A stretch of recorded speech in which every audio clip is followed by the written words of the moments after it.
You've been watching Dr. Michael Kimmel. What a fabulous presentation. I was lucky enough to be able to catch up with Michael after one of our events, and I wanted to sit down and really introduce you to this marvelous man and his message. Michael, thanks for joining us. It's great to be with you, Steve, and I thoroughly enjoyed the work that we've done together. Tell us about yourself and tell us about your journey. I mean, I've had a look at you online, and what a privilege to be able to work with you. But tell us what you're doing at the moment and where your work's going. Well, my work starts from a very basic premise. I work in the space about gender equality and inclusion, diversity. I work with companies all over the world. And I start from a very simple proposition, is that we can't fully empower women and girls without engaging boys and men.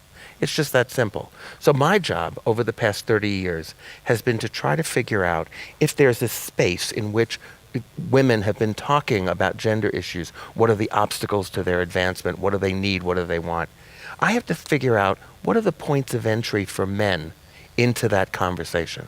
Because most men don't think it has anything to do with them.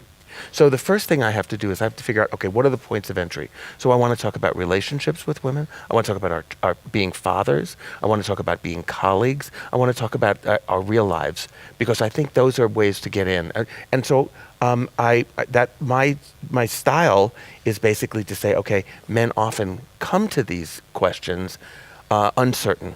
Many men come to those kind of conversations thinking they're going to blame me for everything. They come quite tense, actually. You can see it in their bodies. And so my job as a facilitator, as a presenter, is to try to get them to relax.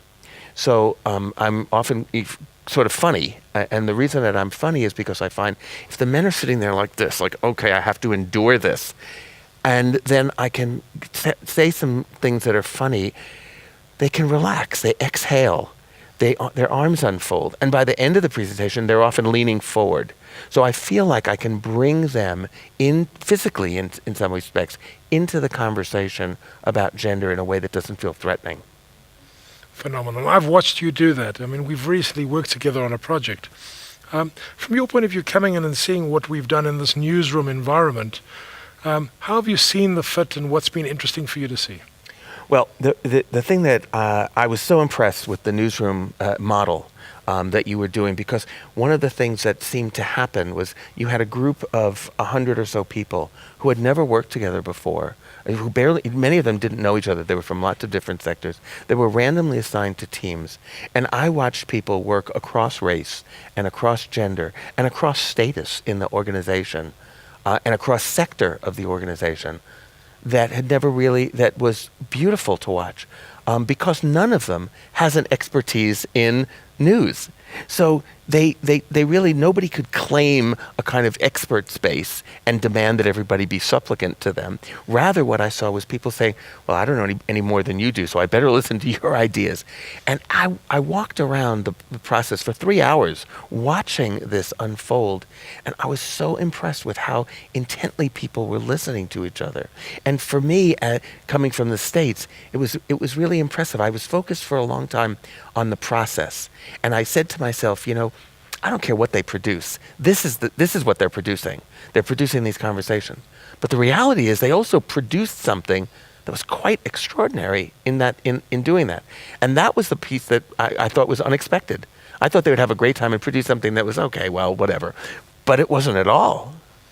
It's an interesting combination of process and product coming together. For South Africa, I mean, you've been in and out of South Africa over the years. What would you like to be doing in South Africa?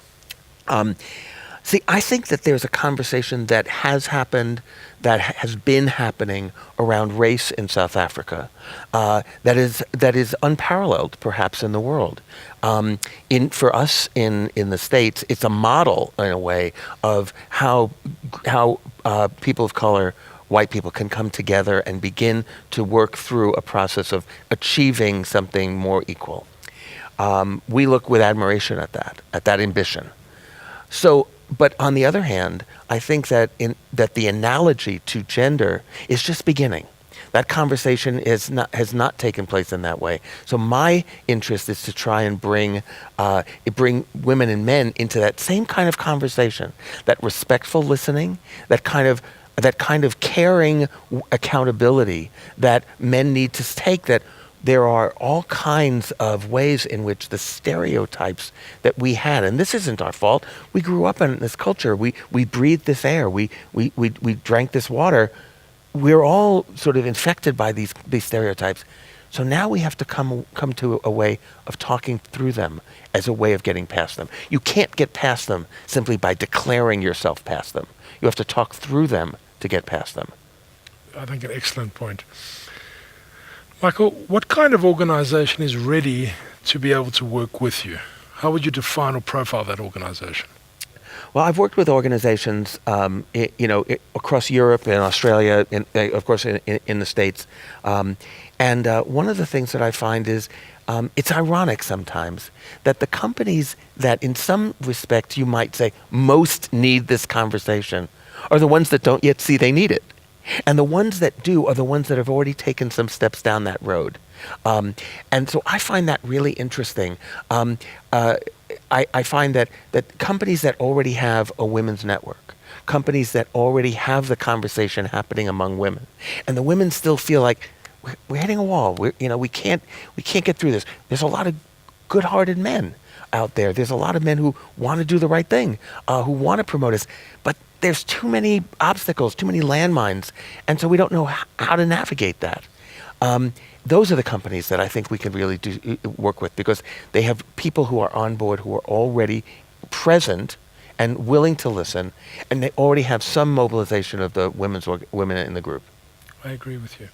Michael, it's been lovely for you joining us. I'm looking forward to working with you again in the future. Me too. And thank you for your tremendous support and integration with us. Well, I think it couldn't have been a better fit, so I'm so pleased to have worked with you. Thanks, Steve.